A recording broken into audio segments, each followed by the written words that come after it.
and the next morning was the same. Osrith felt sore after Edward's attentions, and she had just had a wash in the spring at the back of the kitchens, which had soothed her soreness. He has been vigorous, and Osrith had encouraged him, for while she fucked the Etheling, the vacuum that hung about her heart was temporarily filled. But she needed her lily root again, and was just wondering whether she would be back in time before meeting the Etheling for training when a movement out of the corner of her eye made her jump and, automatically, Buet was out and up. "Oh Finan," she breathed, seeing that it was someone she recognized guarding the Etheling. Again, he looked at the point of her sword, inches from his face. "It pays. And you need to go back to your home?" Finan looked beyond Osrith. She was indeed going in the direction of Eastgate. "Evidently, or I would be walking around Winchester for my health." She lowered Buet. Why was he wandering around the city in the early hours of the morning? "Why?" he asked. "Why yourself?" Osrith asked. "To give Utad space for his grief," he replied. "And I asked first." Osrith felt herself smiling a little. "It's quiet, and I can think." Overhead, starlings were beginning to collect together on the rooftops. Others would be joining them, Osrith supposed. The big assembly of birds, different species congregating at different times, before disappearing over winter, only to reappear in spring. "And Ethelwold won't bother you." And Osrith was drawn to the face of the man who had not caused her any hassle at all the last time she had come across him. His features still mangled from her assault. "He isn't bothering me much at the moment," she replied, but the confidence had gone from her voice. Ethelwold had a way of getting into her mind. "Why do you want to go north?" he asked, as he began to walk next to Osrith. "Why are you following me?" Osrith asked, sharply. "I'm just walking along the road at the same time that you are," he replied, and the sparkle that would melt Osrith's future self flickered in his eyes. "And you want to go north, because—" He rephrased the question as he glanced over her face, at her scar running northeast to southwest down the right-hand side of her face, her short hair, long enough now for Osrith to catch the color of the ends of it in the edge of her vision, catching the morning sunlight. "It is as close to home as I have," Osrith said. She remembered they had had a similar conversation on the night Gisela had died. And a thought occurred to her. Why not Mercia? There seemed to be enmity between Ethelred and Alfred, or on Ethelred's part, coveting the Wessex throne as he did. But he may well choose to honor the union of the two kingdoms by holding Osrith to Alfred's oath, and she would end up back in Wessex again. Alba was much more preferable, to Osrith's mind. "I might know a way," Finan said, "but it will depend on Utad." Osrith felt her heart sink. How much was her life going to depend on Utad? Even her journey back to Alba was going to depend on him. Osrith Lackland, Finan mused. "From nowhere, eh?" "Yet Alba calls you home." He said the last sentence in Gaelic, and Osrith felt herself warming to the man. "An army marches north," Osrith guessed. But her mind cautioned her. Was she prepared to do as Utad asked, if he allowed her to go with them north? Finan nodded. "I can pay," Osrith said, the words from her mouth before she could stop herself, and she cursed inwardly. But Finan laughed. "Reimburse the man with his own money? I dare say you won't be the first." But Osrith was thinking aloud. "And that is why you keep looking at him? You know him?" Osrith shook her head. "Know about him? Yes. And it's true. His feats are well known." "Tell me, is it because of the death of his wife?" Osrith trailed off, and shook her head. "But, I need to travel to Alba overland. It would be the cheapest way, to preserve the most silver for Domhnall, to give her case the most strength. The way guaranteed to get you killed," Finan replied, lowering his voice as Osrith pulled herself up over a low wall, landing easily on the main street. Eastgate was before her. "My purpose for being here is over," Osrith concluded, "and I need to go home." To her annoyance, Finan strode with her, keeping step with her. She rounded a corner. A cart drove past collecting scraps put out by peasants of the city. "I don't know you would be safe with us. That is a hard thing to be in the Oathwick. And that is where the Lord Utad is going." Finan burst into a wide grin. "You want to come?" "Knew it." He leaned towards her ear. "You called him Lord," he confided. "If your purpose were to annoy me, you are achieving it," Osrith replied, picking up speed and reaching towards her door. "You can come, but it will be difficult," he warned. Osrith paused, her hand on its way to the latch, then turned to the man. "I fought against a shield war in Alba," Osrith retorted. "My lord killed Ivar Lothbrokson as I fought beside him, killing the man who would kill him. I have no fear." "Now that I can believe," Finan replied, as Osrith made to stride past him. She waited for him to leave. But, not only did he not leave, Finan followed her in. Before Osrith could protest, Finan seized her forearms just beyond the doorway. "You have to admit, you owe me something for that information." If his intention was blackmail, it evaporated to nothing. Rather than outrage, Osrith crossed her floor and kissed him, a hand either side of his face. She broke off as suddenly as he had pressed her lips to his, but Finan put his hands onto her shoulder. Finan pulled her towards him. It was his turn. It was a good kiss, and Osrith was disappointed it hadn't lasted longer. "Why do you want to fight so badly?" "To be near you, Dad," Finan asked, as they broke apart. "The way you look at him, there is more to it than his reputation." Osrith looked away. "I need information at ... She paused. ...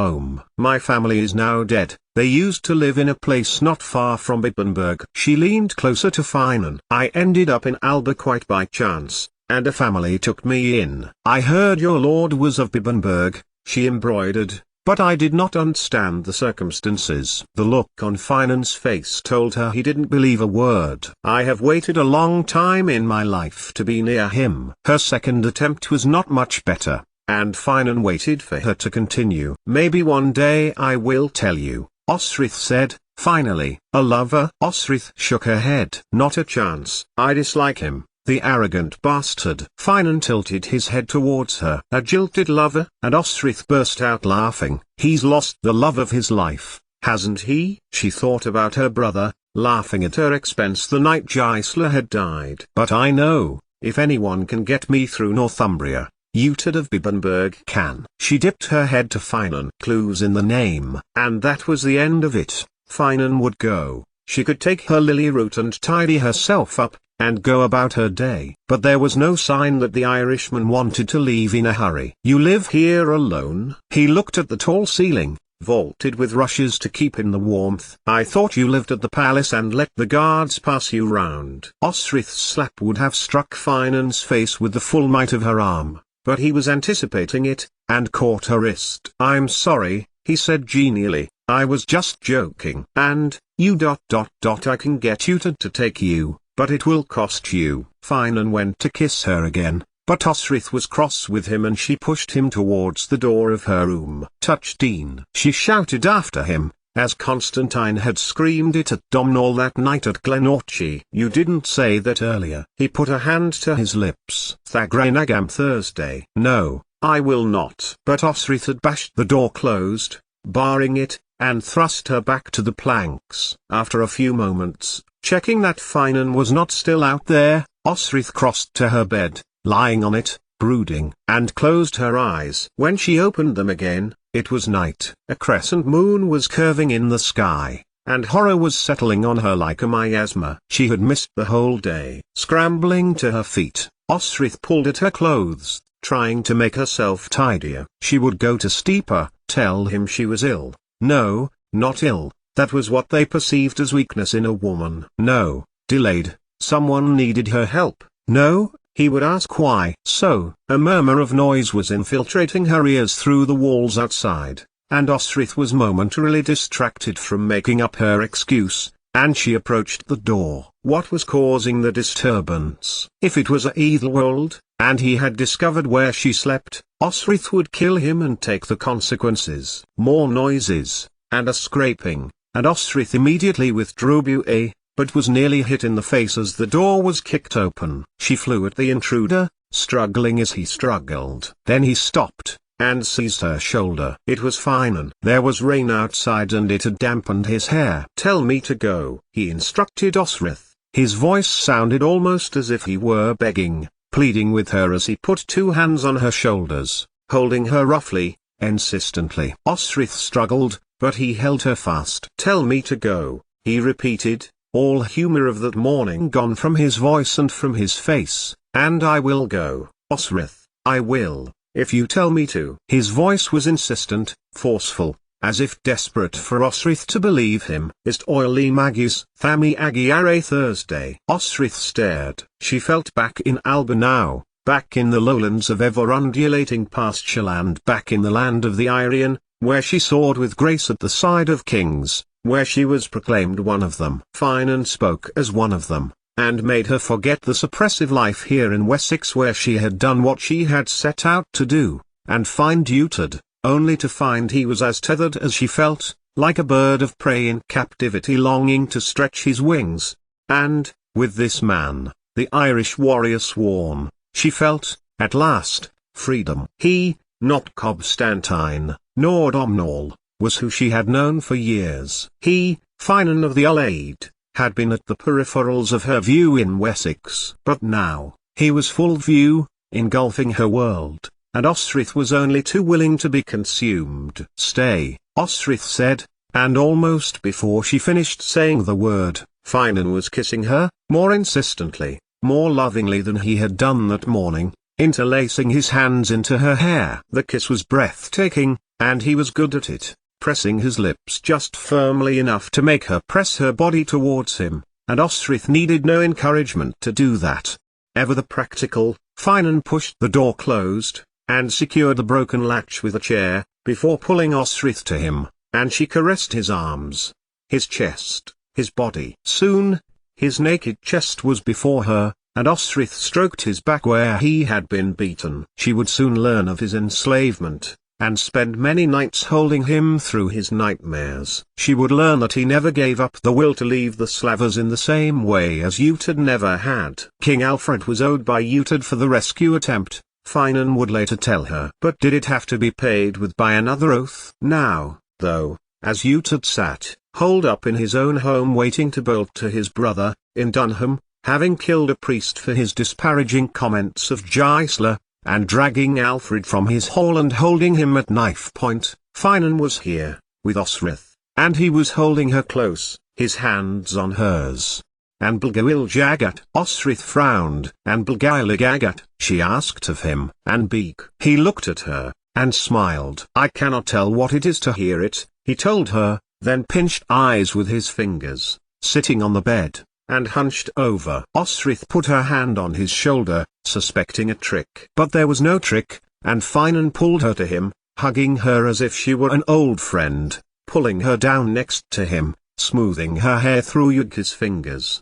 "Your hair is like warm gold," he murmured, before kissing her lips. Osrith rolled her eyes. "You want to learn some better lines," she told him. "My lord grew up in Ireland and tried to pull women with that." Something in Finan bridled for a moment, but then he grinned at her. "My lord," he imitated, scoffing at her deference, then drew her up to him, his body close to hers. She smiled, as his hands, as firm and deft as in her imagination, held her, running them down her body, his hands down her sides, then kissed her neck, before returning his fingers to her waist. Osrith bunched up and giggled when Finan tickled her. That night, there was nothing in the world except him and her. "I still need information. Is it necessary for me to be on my back?" she asked, when he had got her virtually naked. Osrith still wore earrix jewel in her hair. If she had known what electricity was, she might have compared his lips to a heart-jolting million volts as he pulled her body so close to his that she wondered if they would ever be parted.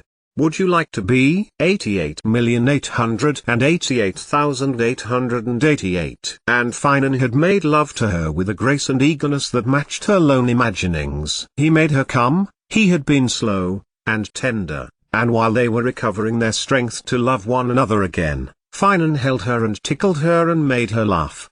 What made Osrith know, in her bones throughout all of her life, that Finan was the man for her was that she had been equal to him, in that she had determined what they did as much as he did. Finan wasn't petulant, like Constantine, nor selfish like Edward. He wanted her for her. They lay arm in arm afterwards and talked. "May I see you again?" Finan asked, as he reluctantly pulled himself off Osrith and groped around to find his clothing. "If Uhtred can spare you, Osrith replied. Utad is not my lord, he reminded her, sternly. But you are bonded. Osrith sat up, her body very much on display, which was unlike her experience with either Constantine or Edward, where she would have been diving for her clothes by now. You his kinsman. He has lost his wife, she added. I would like to see you again, Osrith, he said, halfway through putting one leg through his breeches, and Osrith noticed his words had changed slightly.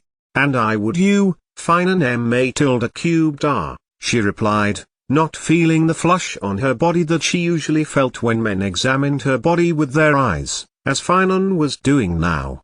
Ma tilde squared he asked, finding the other breeches leg. Well, that is a boast but true, Osrith thought. No acorn for the Irishman in his trousers, thank you very much. Her cunt certainly knew the greatness of Finan of the Allied. And they pressed their lips to one another and kissed as if the world would stop if they didn't. Osrith was needed at the palace, but she didn't care. But had to say so. Though she took her time over it, and the sun's morning rays were coming stronger through the gaps in the door. I have to go, I am needed, she said at last, as Finan moved in again to catch her lips with his own. You are needed, Osrith insisted, her heart overspilling into her mouth, as his cock had done not half an hour before. When she was sure Finan had gone, Osrith shut the door and then made an attempt to find all her clothes. She had agreed to meet Finan, with the money, and to do that, she had to attend the palace. 88,888,888. But Osrith had not even been missed, because of what had happened the night before. Few guards were occupying positions around the palace, which should have been the first clue. The second was that Steeper could not be found. Steeper could never not be found, and it took Osrith a good while to find someone to tell her what had been going on. That person was Aldred, the guard who had insulted Gisela by not letting her pass to Allah, in the British ghetto, and he was standing on the ramparts looking more than a little ill. Tell me what is happening, Osrith demanded of him, but she didn't have to persuade him to talk very much, for the terrified young man told her everything. About the priest who had called Gisela a Danish whore, of Utad slapping him to the ground and killing him, of Steeper, who had tried to arrest Utad, but instead the Lord had taken up his Sikhs and dragged the king into the corridor that led to the armory and held the blade to his throat. He is holed up, they say, in his home, Aldred stuttered, with a ... A witch, thought Osrith. He must mean that blonde-haired woman who had been with Utad's company. She could not fathom what or who the woman was, only that she was Danish. Possibly a seer, a captive, a witch, all three. And what was Utad doing with her in his company? They say no one has been able to get him out. She has put a curse on him, the witch. And Aldred went on holding his spear as if his life depended on it, which it probably did. 88,888,888. Osrith took herself down to the kitchens after that, and ate some bread and cheese, removing some boiling water which was going to make the broth, and ground up some of the lily root with tagged Sikhs. Stowing it away with the terebinth and tansy in the lining of her jerkin, Osrith made her way to the chapel. But Bika was not there, and it would seem that he, too, was outside Utad's house, where the standoff was taking place. When she could not find Edward, not the king or queen, Osrith reasoned she wasn't needed to take the Atheling through sword skill. So, she decided to see Thyra. The house was not far from the palace, well kept, just beyond the two cranes, and no sooner had Osrith knocked than Thyra flung open the door. Clearly, it was not Osrith she was expecting, and her face fell, but she invited Osrith in anyway, offering her goat's milk and a chair. Dismayed Hewitt, she whispered quietly, thinking of the healer, for she had seen Thyra visit Allah too. And she told her of Gisela, from the door to the Britons, when she returned with the children, and then of the horrific afternoon where Osrith just could not save her life. Throughout, Thyra looked at her sympathetically, and when Osrith had finished, she leaned over the kitchen table and placed her hand over Osrith's. I know you did the right thing, the Danish woman soothed, and, inside your heart, Osrith, you must know it too. And she did, Osrith reassured her. But her mind was always flicking back to a thought of Ethelwold, not his words, but his presence, especially his presence, his silence and reluctance to provoke her. He is ready to kill anyone, Thyro explained, when Osrith asked about Utad, and confirmed what Aldred had told her, about the priest and the insult and the threat to the king. Don't be too long from us, Thyro urged Osrith, when she got to her feet, and Osrith promised not to be, although, with what she had in mind, she might be. All day, Osrith roamed the palace, looking for answers. More importantly, she wanted to be seen to be looking, and in the end took up Asgard on the opposite parapet. And from this she saw a crowd of people outside Utad's house, and stared. It was true. So how did her brother intend to deal with them? He could only stay in the until he was out of food. So she would need to be ready, if she were going to be going with them. As the autumn sun bent around the horizon, creating long shadows, one of Wessex's guards approached. Osrith recognized him as having been at Beamflout, for he had lost an arm. Prince Edward has requested your presence, he told her, but did not tell Osrith where. This was her second day not leading his training, and it was important he had some explanation from her. But she found the Etheling in his father's library, poring over some of the manuscripts, a worried expression on his face. Osrith made to explain, but Edward waved his hand at her, then looked back to her, uncertainty on his features. I have been busy, too busy, he explained, putting aside a paper, then sighing. My father's expectations of my involvement in state have increased. As it should be, Osrith nodded, and he gave her a small smile. And you were. He was no longer a child. Finan had reminded her of this. Incapacitated. The Lord Utad's standoff was concerning. And when I went to find you, and steeper. But Edward waved her explanation away. I promise to do better, she concluded. Then, the Etheling got to his feet. Come, I have something to show you, the prince said, but fell silent as they walked down the corridor to the hall, across it, and into the sleeping corridor. What? Osrith asked, when he pushed open his bedroom door. My wedding clothes, he told her. Osrith's mouth fell open at the sheer luxury of the outfit. Silk and satin and brocade. None of this was insular, all of it must have been traded a good dozen times before reaching Britain. It reminded her of Malmuir's outfit. You are going to look magnificent, she told him, without taking her eyes off the jerkin and shirt and breeches. Look closer, Edward urged, putting a hand on her shoulder, and then pointing into the corner. What, Edward? Osrith asked, confused. I just don't see. There was the dresser, and his table which contained a comb and a mirror. Her distracted mind searched for his meaning, and she turned back round to him. Edward's face was close to hers. Without missing a beat, the Etheling leaned towards her, pressing his lips on hers. Then, he broke away, moving to his bed, and turning away his head. What is the matter, Edward? She asked, and was shocked to see tears in his eyes. People have died to keep me alive, he replied, refusing to look at her. A child's life was taken, when my father hid in the marshes. All to save my life. His frame shuddered, and still the prince would not look at. All that pressure, thought Osrith, and she sat beside him, placing a hand on his. But he pushed her away. Then he turned back, grasping her shoulders. Edward. She made to complain. But then he kissed her again, running his hands down her body, ignoring his wedding clothes, as the tips of his fingers left searing marks on her cold skin as he pressed them into her stomach, up her waist, until her breasts were level with his face. He looked at them as a starving man might look at a loaf of bread. Osrith's head knew she shouldn't stop. She had been with Finan less than 12 hours before, but her body took over at his adept attentions, stroking here, kissing there, listening to her responses and responding to them, enjoying every touch as the Etheling led the way. When, later, he had come in her, Osrith's breasts red from his forceful grip, her cunt hot and nerve-sensitive from his rigorous thrusting, he rolled away, brutally.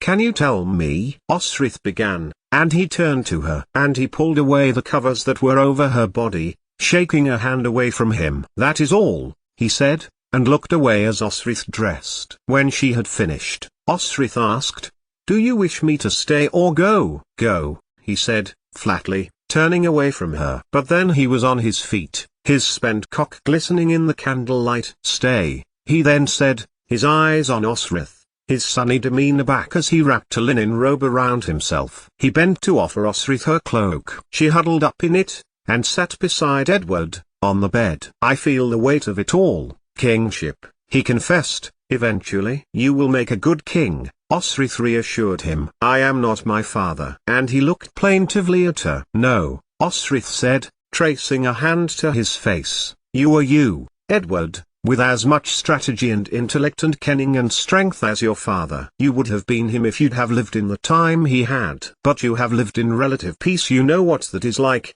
for all your people, to be able to live without war." She reached up, her touch soft towards his hair. "You have as much to fight for as Alfred did, more so, even." And that caused Edward to draw her close, and he kissed her, holding her gently around the top of her back, as if she were a delicate ornament. "Osrith," he broke away, then kissed her again, and he drew one of her hands to his groin. Already hard, she thought flatly. And it was because Osrith now knew what it was like to Finan, better than she had ever imagined as she did herself solo, that she truly realized what love and sex together were like. This, with Edward, was a mere shadow. He was the Lord Prince, and she was paid for service to him. Shortly afterwards, and it had been quick that time, Osrith dressed. Edward seemed as fascinated with her putting on her clothes as he had been taking them off her again. He made to touch her flattened breasts as Osrith turned to go. "Will you stay?" But Osrith shook her head. "I was to be your guard until your wedding," she reminded him. "Tomorrow, you will be one, with Elflad, your elf beauty." Edward nodded, then leaned into her face, and pressed his lips to hers. "My thanks," he said, looking at her face. "I have never been bothered by Ethelwold since you have been my guard." "I have,"